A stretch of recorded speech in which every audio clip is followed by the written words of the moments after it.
tardes, bienvenidos a este seminario titulado Algunos desafíos para la mente humana, que estamos desarrollando aquí en la Universidad Abierta Interamericana, con la presencia del profesor doctor Alejandro Laje, que es el director del Centro de Altos Estudios en Ciencias Sociales. Esperábamos contar también con la presencia del profesor Sebastián Contreras, catedrático de la Universidad de los Andes en Chile, y quien les habla, Roberto Campos, el director del Seminario de Teoría del Derecho y profesor de Teoría y Filosofía del Derecho de la UAI también. El seminario se refiere a la racionalidad. Es un gran tema de la filosofía y también del derecho. De hecho, hay muchos libros, para no mencionar otros trabajos, que hacen referencia a la idea de racionalidad. Un tema siempre presente en la filosofía, en la teoría, vinculado también con cuestiones no puramente filosóficas, sino prácticas, y con aspectos que hoy nos desafían especialmente, como por ejemplo la inteligencia artificial. Entonces, para hablar de todos estos temas, vamos a comenzar esta conversación con el profesor Laje. Me gustaría preguntarle, para arrancar, cómo él concibe la racionalidad y qué fundamentos encuentra en el ámbito del derecho, en un sentido teórico, pero también práctico. Alejandro, te escuchamos. Muy bien, muchas gracias Roberto. Muchas gracias Roberto por estar aquí. Somos pocos, pero espero que seamos todos personas que estamos interesados en esta problemática. Veo como participantes a Claudio y a Estrella, que les agradecemos mucho que estén participando. Gracias. Y ojalá pueda conectarse el doctor Contreras desde Chile, pero que tuvo una emergencia personal y me dijo que tal vez se le iba a complicar conectarse. Y te agradezco, Roberto, que estés aquí también, porque yo sé que vos estás porque me seguís la corriente con, Yes. con, con este tema que a mí me interesa mucho, que es el tema de la racionalidad, y que efectivamente es un tema muy vinculado al derecho y también vinculado a otro tema que a vos te interesa mucho, que es el de la libertad. Yes. Entonces, creo que podemos hacer un diálogo de estas tres cuestiones y ciertamente en el contexto actual de la inteligencia artificial, en el que justamente la inteligencia artificial y la definición de inteligencia artificial se debate entre dos líneas de trabajo. Por un lado, la inteligencia artificial que dice que el objetivo de la inteligencia artificial es que las máquinas puedan actuar como humanos. Esa es una línea de trabajo de la inteligencia artificial. Y la otra línea de trabajo de la inteligencia artificial es que las máquinas puedan razonar como humanos. Entonces, en ese debate, cuando me pongo a pensar qué es la inteligencia artificial, es que me vuelve a surgir una preocupación que yo tengo permanentemente, que es la de qué es la racionalidad.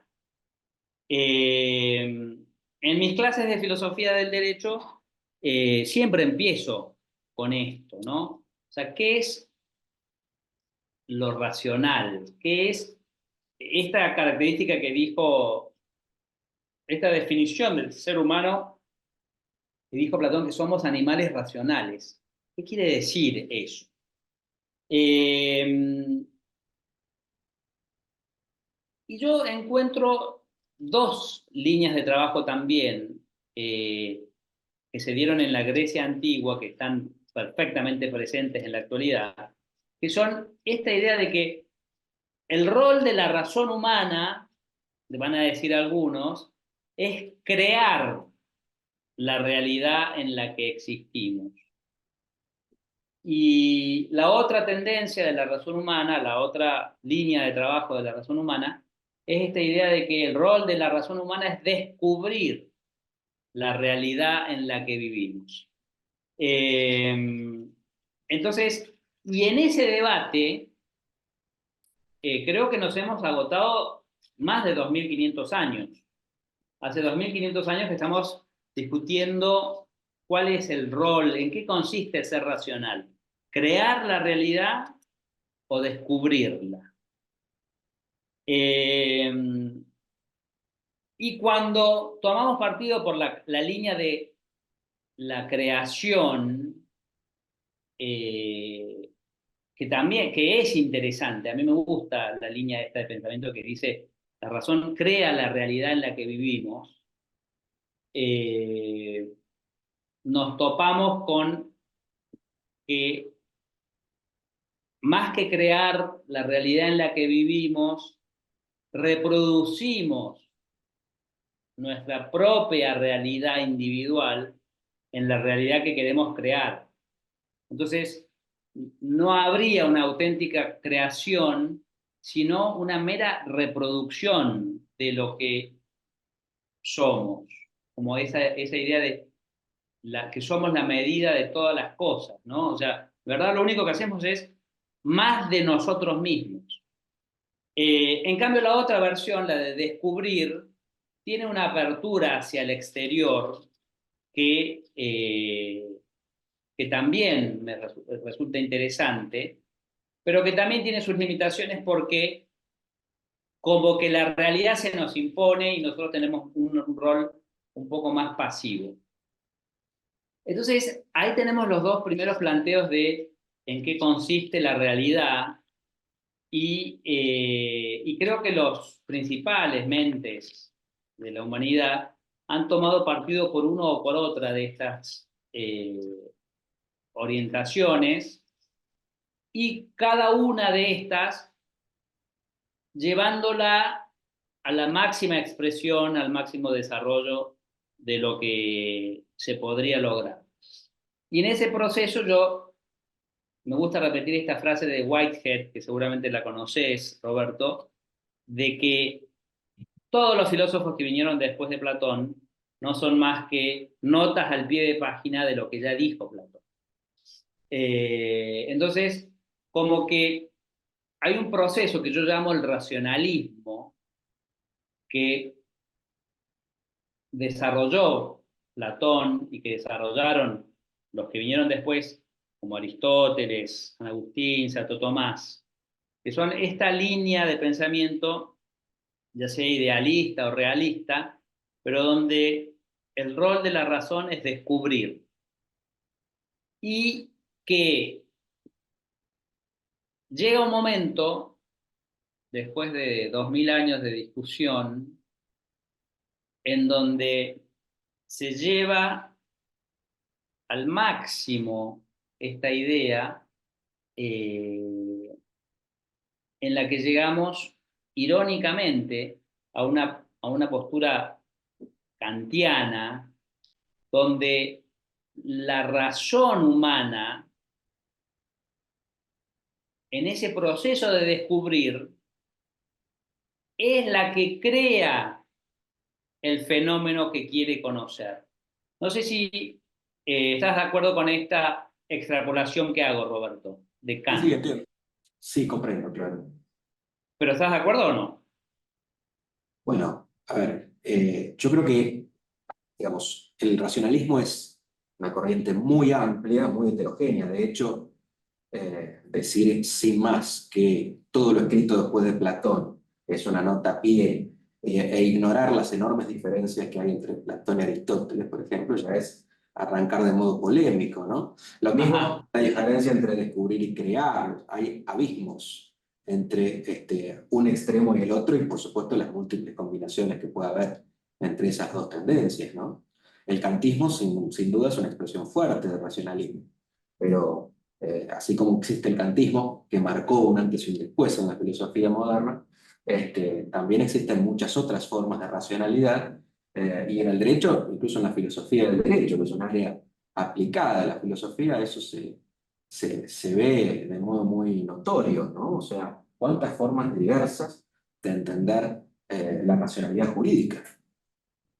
Por decir Mm. una sola cosa, el positivismo jurídico ya es hablar en términos muy amplios, ¿no? Esa es la forma típica, paradigmática de racionalidad o de racionalismo jurídico, pero aún fuera del positivismo jurídico hay muchas otras formas de racionalismo muy heterogéneas y muy interesantes. Ujú.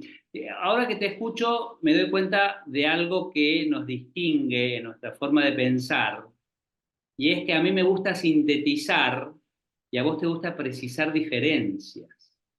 A mí Muy me, bien. a mí me gusta encontrar similitudes. Este, me hace acordar esto al famoso cuento de Funes el Memorioso. Ujú. ¿Qué es pensar exactamente? ¿Qué, abstraer las diferencias o precisar las diferencias? Eh, Creo que no nos vamos a poner nunca de acuerdo. A mí me resulta interesante encontrar esta línea de continuidad entre Platón, Aristóteles, San Agustín, Santo Tomás, y como que cada uno va duplicando la apuesta hasta llegar a esta versión de Kant. Y a mí me causa gracia porque la gente se cree que a mí me gusta Kant, porque yo hablo mucho de Kant. Pero yo hablo mucho de Kant para criticarlo, no para adherir a él. Lo que pasa es que, como es ciertamente un pensador brillante, algunas veces parece que estuviera halagándolo. Pero a mí me parece que esa idea de mente moderna a la que llegamos con Kant, eh, nos atrapa, nos deja atrapados, la modernidad nos deja atrapados en una versión de racionalidad que restringe al hombre más que potenciar. Y justamente eh, se produce esa ironía de que el racionalismo platónico, aristotélico, tomista, que planteaba el rol de la razón como de descubrimiento, termina en una exacerbación de esa misma idea racionalista moderna, en donde lo principal que encuentra el hombre es su propia razón y no otra cosa. Eh, y esto eh, a mí me parece que es un empobrecimiento del racionalismo. Y todo esto lo estoy tratando de llevar y ya voy a llegar para el público presente, para Emilio y para Rocío. No, el público presente son, perdón, Claudio y Estrella. Eh, para ver si es posible que la máquina razone como humano. Entonces, mi tesis, y para ya llegar directamente a esta problemática, mi tesis es, y me encantaría, Roberto, que no estés de acuerdo, mi tesis es que la racionalidad humana tiene como dos partes, y esto lo ha dicho muy claramente, lo han dicho muchos, pero también lo ha dicho Kant. La racionalidad humana tiene como la racionalidad teórica y la racionalidad práctica. La racionalidad teórica es la que justamente es el conocimiento operativo de las cosas y cómo vamos descubriendo cómo es que las cosas funcionan. A través de la racionalidad teórica, y este es el ejemplo que siempre pongo yo, calculamos, medimos y llegamos a la luna. Eh, este tipo de racionalidad creo que es muy posible que lo pueda hacer la máquina. Es más, lo está haciendo la máquina y en gran medida lo está haciendo mejor que los seres humanos. Eh, Preocupantemente, algunos se preocupan de que en este proceso las máquinas ya van a hacer todo lo que los seres humanos hacen. Nosotros no vamos a tener que hacer ninguna tarea ya. No solo las repetitivas, sino que todas las tareas humanas las va a poder hacer la máquina. Todas las tareas humanas propias de la racionalidad teórica. Eh, y por otro lado, está la racionalidad práctica, que a mí me gusta pensar que esta es la específicamente humana y que es la que nos permite discernir no lo que se puede hacer, sino lo que se debe hacer. Quiénes somos, quiénes queremos ser, cuál es el camino ético de comportamiento, eh, cuál es el sentido de la vida, de nuestra vida, cuál es el sentido de la vida del otro.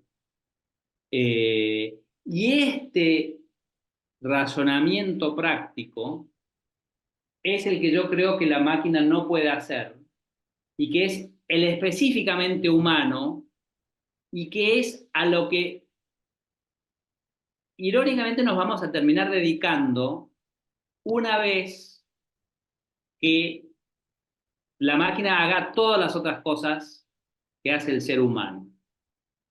Y planteo aquí, Roberto, la centralidad del profesor de filosofía. O sea, lo que nosotros hacemos no lo va a poder hacer nunca la máquina. Esa es mi tesis. Bueno, mira, te digo, comparto bastante lo último que decías. Tal vez esa distinción tradicional entre racionalidad teórica y racionalidad práctica en la inteligencia artificial no exista como tal. Se ha analizado mucho cuál es el futuro de la humanidad a partir del desarrollo de la robótica y de la inteligencia artificial. Hay distintos enfoques al respecto, ¿no? Desde aquel libro tan influyente sobre el fin del trabajo hasta trabajos más recientes como, por ejemplo, hace unas pocas semanas se publicó un libro de Levi Sheyati sobre esta cuestión. Eh, Probablemente las máquinas puedan hacer todo. Tal vez el único límite pueda ser, o el límite último pueda ser algunas cuestiones operativas inmediatas, pero probablemente las máquinas puedan hacer todo, lo cual no excluye el hecho de que nosotros podamos dedicarnos a otras actividades que probablemente también incluyan la reflexión crítica, la reflexión ética, la filosofía, el dedicarnos a actividades culturales o lúdicas que las máquinas pueden hacer, pero a la que nosotros seguramente nos vamos a dedicar de todas formas. Pero Roberto, ¿cómo puede una máquina discernir discernir originalmente, no a través de un algoritmo programado, que ese es el otro rol, la otra característica, que tiene que ver con la libertad, y acá te lo dejo planteado? eh, la inteligencia artificial, en última instancia, siempre es una actividad programada por el ser humano. Entonces, ¿cuál es la creatividad que puede tener la máquina en el discernimiento sobre cuál es el sentido de nuestra vida? Claro. A ver, la inteligencia artificial puede también crear, más allá de que existan algoritmos y otras operaciones predeterminadas. Por ejemplo, vemos, hasta se han creado recientemente cortometrajes, películas hechas por inteligencia artificial, y en realidad esas imágenes que se ven, esa música que se escucha, no existía previamente. Hay toda una programación que deriva en la creación de algo nuevo. En el caso, por ejemplo, de las ideas éticas o filosóficas, probablemente con toda la información que se encuentra en Internet, esto es toda la bibliografía de la historia de la humanidad y mucha información más, puedan eventualmente generar elaboraciones de tipo filosófico y ético que no sean simplemente, desde luego, una mera reproducción o expresión de algo que ya existe, sino la elaboración informada y creadora de nuevas ideas y de nuevos contenidos. Eso ya lo estamos viendo, digamos, no es una profecía, lo estamos experimentando en este corto tiempo que lleva la inteligencia artificial. Lleva muy poco tiempo, o sea, apenas un poco más de un año en los desarrollos que estamos viendo. Y en muy poco tiempo seguramente vamos a sorprendernos con nuevas posibilidades. Ahora, me parece que, yendo un poquito más allá, la humanidad se debate en esto. O sea, ¿vamos a tener que hacer alguna de las cosas que hacemos? ¿O todo se va a convertir en algo completamente obsoleto? ¿Va a llegar el fin del trabajo? ¿Va a llegar el fin, digamos, de las ideas o de la cultura, como algunos profetizan? ¿O, en todo caso, habrá más espacio para el ocio y para actividades que también pueden hacer las máquinas, pero que elegimos hacer nosotros, ¿no? Y esto nos lleva al tema de la libertad, ¿no? Creo que ahí hay una conexión muy importante entre racionalidad, libertad y agreguemos derecho también, ¿no? En los distintos enfoques del racionalismo filosófico, la libertad ocupa un lugar más o menos importante y aparece de manera diferente, ¿no? ¿Qué conexión encontrás vos entre la acción, ¿no? Y la libertad que supone y la acción racional? Eh, Acá te agrego un elemento más, ¿no? La cuestión teleológica, porque muchas veces se ha pensado en la acción con un elemento moral, valorativo y también teleológico. Ujú. ¿Vos ves que la acción necesariamente supone una libertad orientada hacia determinada finalidad? Y en todo Bueno, caso, ¿cuál es esa finalidad? ¿La realización de valores o algún otro tipo de fines? bueno, interesantísimo el planteo. Eh, eh, que en última instancia también me estás preguntando qué quiere decir ser libre.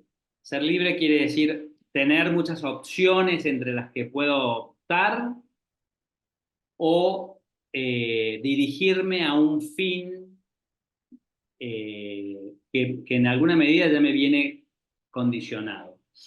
Eh, a mí me gusta pensar que el ser humano es un ser que es libre en el sentido que es capaz de elegir su fin. Eh, no como ser individual, sino como ser humano, justamente. Creo que eh, en el proceso de existencia del ser humano, a lo largo de toda nuestra existencia, se van creando situaciones en las que para sobrevivir, nos contamos historias que tienen que ver principalmente con la belleza de esas historias que nos contamos, nos convencemos entre nosotros por lo bella que son las historias y en ese sentido vamos colectivamente estableciendo hacia dónde nos queremos dirigir, cuáles son los valores que queremos realizar. eh, y creo que ahí está el germen de lo que decíamos al principio, del que el rol de la razón es crear esa realidad. O sea, creo que el ser humano culturalmente crea esa realidad hacia donde se quiere dirigir, pero no individualmente. Individualmente estamos muy condicionados por todo lo que nos pasa alrededor. Eh, y creo que, y quiero meter acá la palabra derecho, porque también es algo que nos vincula en este debate, creo que justamente el derecho es la realización pública, sí, la realización pública de esos valores de esas historias que nos contamos entre nosotros. Los valores que están presentes en las historias, las sociedades las convierten en el derecho que las rige a través de los valores y después las reglas que tenemos para conseguir esos valores. Eh, entonces, volviendo ese debate que teníamos ayer, ¿qué es lo que nos atrae? ¿Lo bueno o lo bello? O alguna Eh, otra cosa, ¿no? ¿Qué otra Porque, cosa? por ejemplo, el autointerés. Es decir, que la acción humana se dirige a la realización de preferencias que terminan en la búsqueda de determinadas satisfacciones, ¿no? Ujú. Que no necesariamente tiene que ver solo con la verdad, el buen bien y la belleza. Entiendo que cuando hablas de belleza te referís a que de alguna manera nuestra vida se orienta por cuestiones estéticas, ¿no? Y que esas cuestiones Sí. estéticas van condicionando otros aspectos, es decir, valoraciones, bueno, distintas formas de normatividad, etcétera. Vos dirías que tu planteo, entonces, a ver si te comprendo en este punto. ¿Considerarías que tu planteo vendría a ser, eh, estaría orientado más hacia una posición epistemológica que la podríamos llamar como creacionista o con una palabra similar, de tipo constructivista? ¿Te identificarías con esa idea? Bueno, ese debate también, creo que un día me levanto más creacionista y otro día más descubridista. Como que voy cambiando, ¿no? O como que, ¿qué es lo que más influye? ¿El rol de la razón humana o la realidad que está fuera del hombre, ¿no? ¿Qué es lo que más nos influye? Creo que ese debate también lo tuvieron eh, Hegel y Marx, ¿no? Un idealista o un más materialista, ¿no? Eh, a mí eh, me gusta pensar en una razón humana eh, que no se agota en sí misma, sino que incluye a toda la realidad, a todo lo que hay fuera de mí. Incluye primero a las otras personas y, por supuesto, la naturaleza, la cultura, la creación artística, el descubrimiento científico, todo eso me parece que si lo integramos en esta idea que te decía ayer, que me parece que es de San Agustín, es la auténtica racionalidad. La racionalidad que es solamente la mente humana, me parece que nos lleva a la locura de la mente moderna que está llena de extremismos. Lo que Plantea no, una. discúlpame, lo que no Sí, termino de entender, Roberto, de esta reunión, de este planteo que me haces vos, de la autosatisfacción, la búsqueda de la autosatisfacción. Eh, a mí me parece que eh,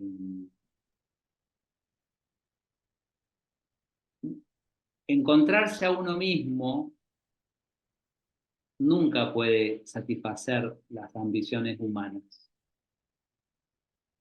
claro, siempre y cuando hablamos de esto, ¿no? Por ejemplo, de lo que significa la acción autointeresada, que está, digámoslo, para aclararlo más aún, identificada con posiciones filosóficas individualistas o liberales. O Eh, utilitaristas también. bueno, el utilitarismo claro, es una forma determinada, pero no necesariamente identificable o sinónimo de liberalismo. Algunos dicen que es una corriente dentro del liberalismo. Ujú. Pero lo que voy es esto, aún en estas corrientes, digamos, no se descarta el hecho de que uno construye o realiza su vida a partir de relaciones de intercambio y de cooperación con los demás. Es decir, hacer referencia a esto de la acción autointeresada no excluye la realidad exterior. Cuando pienso en esos extremos que vos mencionás, habría que remontarse a autores solipsistas o puramente idealistas, que yo no sé si conozco en la filosofía moderna y contemporánea como tales. Ujú. En general creo que siempre existe, de alguna manera, un modelo que contempla de una forma u otra las dos cosas. Es decir, la racionalidad individual con la recepción o la influencia del entorno, de la realidad exterior. El tema es con qué modelo uno se identifica, y hay muchos. En tu caso, como estás contando, me parece que te identificas con un modelo más constructivista asociado con la idea de el narrativismo o la idea de que los relatos o las historias son los que construyen nuestra vida, ¿no? Que es una expresión posible dentro de esa corriente. Sí, sí, yo creo que los seres humanos nos contamos historias que convencen más o menos, que gustan más o menos, y en la medida que nos gusta más o menos, convencen más o menos. Eh, Viste que creo que todos conocemos y todos hemos tenido discusiones donde la otra persona nos dice, sí, tenés razón, pero no. O sea, a mí me pasa, por ejemplo, eh, sí, con mi hermana, para decirlo. Tenés razón, pero no, porque no me gusta lo que me estás diciendo. No me gusta. No es que no me convence, no me gusta lo que me estás diciendo. Eh, y a mí me gusta mucho esta idea que ya te he contado otras veces, Roberto, de que esta idea de que lo auténticamente bello, lo auténticamente atractivo, es la imperfección, la vulnerabilidad del otro. O sea, no o sea, yo no me enamoro de la persona que es perfecta, me enamoro de personas que son imperfectas, vulnerables, a las que les puedo aportar algo. Eh, y ese relato eh, a mí me parece bello y justamente ahí es donde encuentro el valor del principio de la solidaridad. O sea, porque es bello, es bella la vulnerabilidad del otro, es que organizo mi vida en un sentido solidario. Pero no nos vayamos de tema. Eh, yo creo que no, o sea, si bien las máquinas van a poder hacer todo, creo que esta instancia de reflexión de lo que significa ser humano, de lo que significa, y acá esta palabra es importante, estar vivo, la máquina nunca lo va a poder hacer. ¿Cómo va a poder una máquina saber lo que significa estar vivo? Tal vez esa sea la frontera última, ¿no? Infranqueable. Todo lo demás lo va a poder hacer, salvo tal vez, eso ni siquiera lo afirmo, porque en la medida en que la inteligencia artificial hace que las máquinas vayan razonando y creando, también, entre comillas, pueden tener percepciones, impresiones, ¿por qué no? ¿Por qué no? Determinados sentimientos.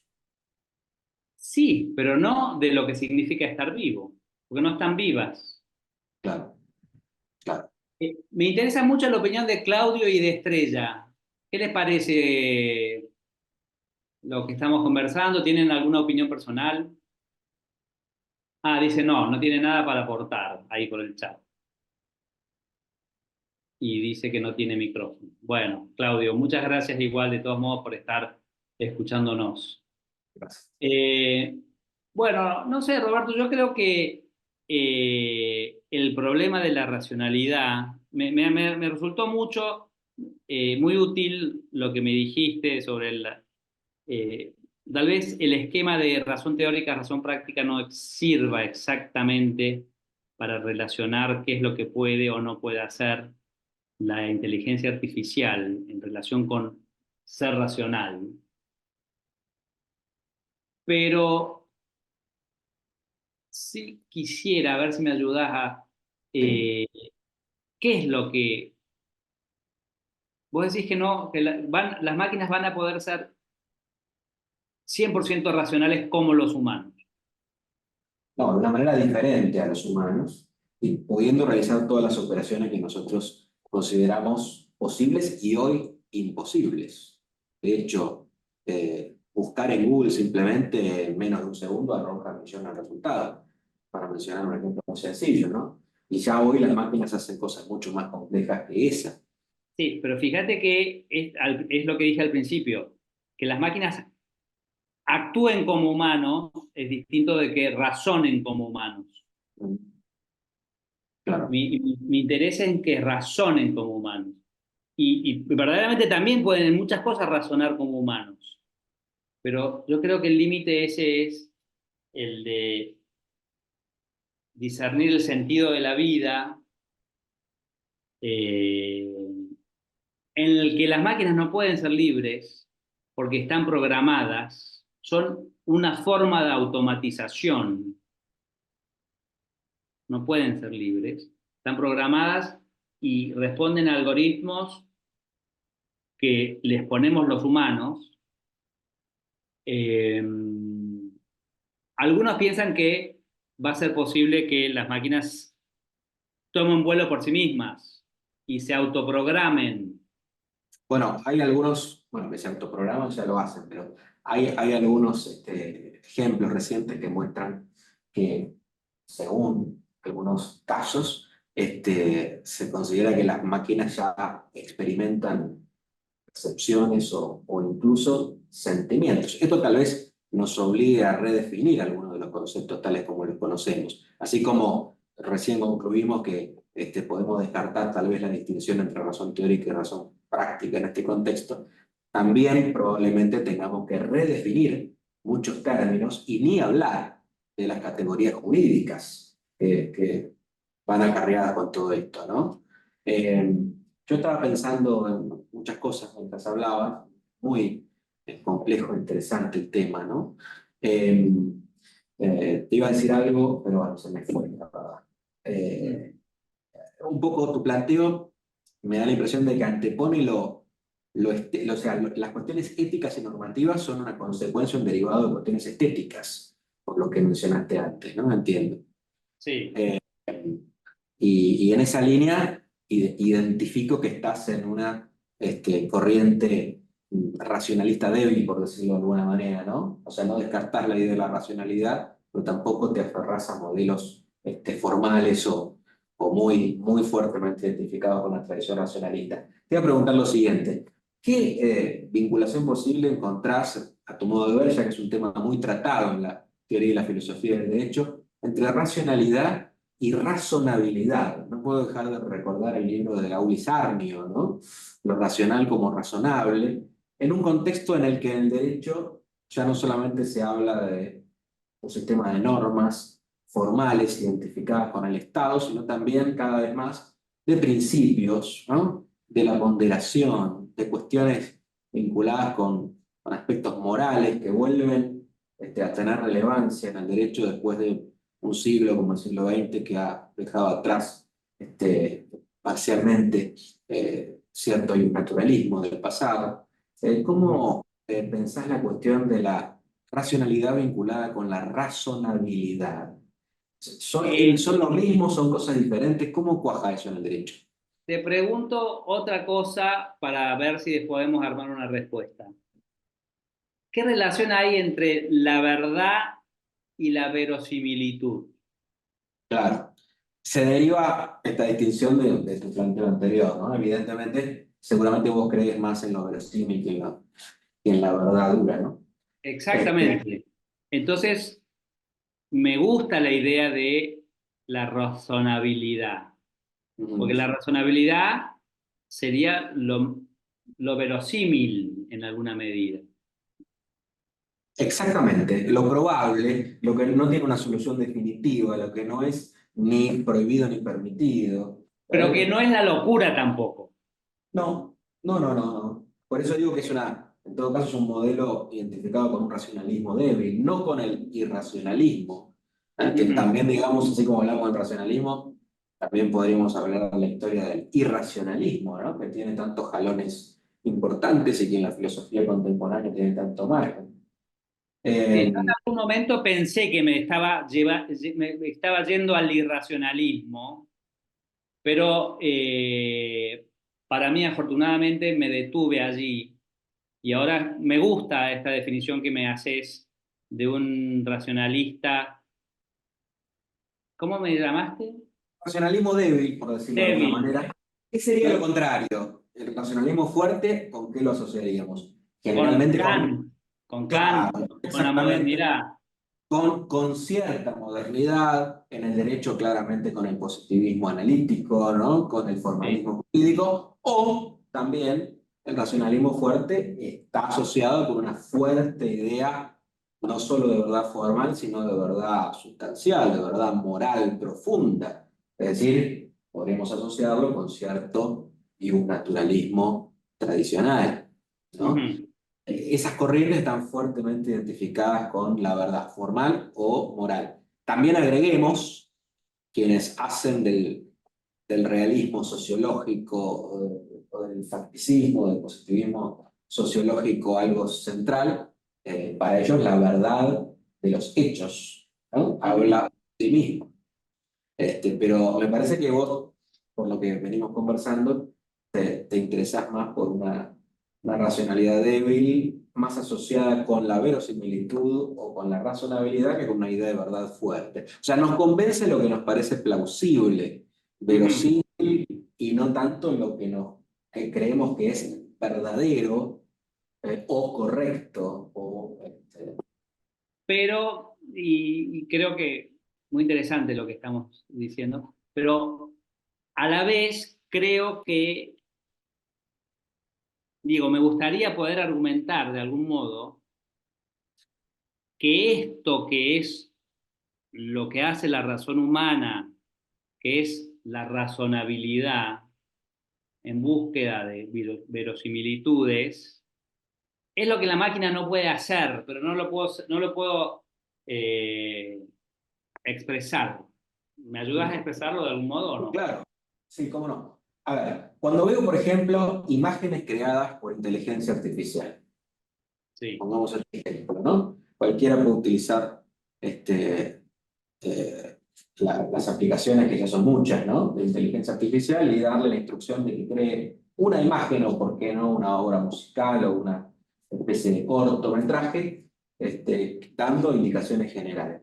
Claro, la máquina crea algo a partir de instrucciones y del bagaje que tiene, pero tal vez no puede hacer ciertas, por decirlo así, ponderaciones, no lo digo en el sentido de Alexis, un autor de la teoría y la filosofía del derecho que defiende esta idea de ponderación de principios y de reglas, sino en el sentido de, bueno, una reflexión subjetiva, parcial, provisoria, imperfecta. Todo eso probablemente no lo puede hacer la máquina. Es Ese acto de razonabilidad, así como lo describimos, no lo puede hacer la máquina. eso es lo que creo yo, eso es lo que creo yo, porque justamente se maneja en un sistema binario y los matices son lo que caracterizan, me parece a mí, la razonabilidad. Claro, la razonabilidad es relativa o relativista, ¿no? Y que lo que pasa es que si Enaltece lo usamos esa subjetivo de lo palabra, humano. se descalifica, no me gusta esa palabra.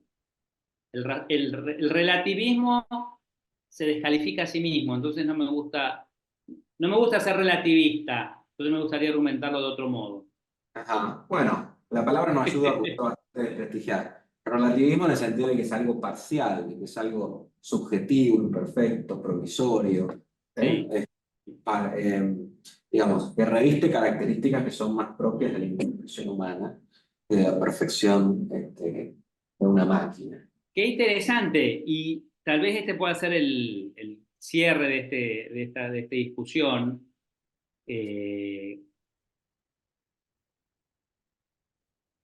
porque lo bello del ser humano es su imperfección, y parecería que la máquina tiende hacia la perfección, alejándose de lo humano. No sé, me gustó esa reflexión.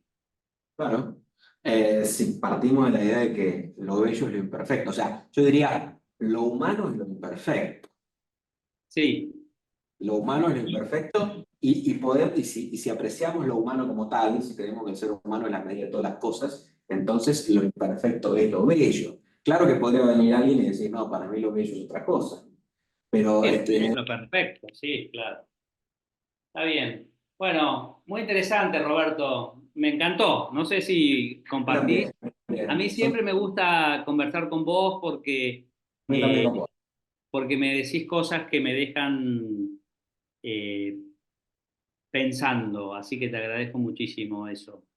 Muchas gracias a vos. Espero que los presentes hayan también disfrutado de la conversación, que puede continuar en algún otro ámbito en cualquier momento. Y la vamos a dejar cargada en el seminario de Filosofía del Derecho, si te parece. Perfectamente, cómo no. Muy bien.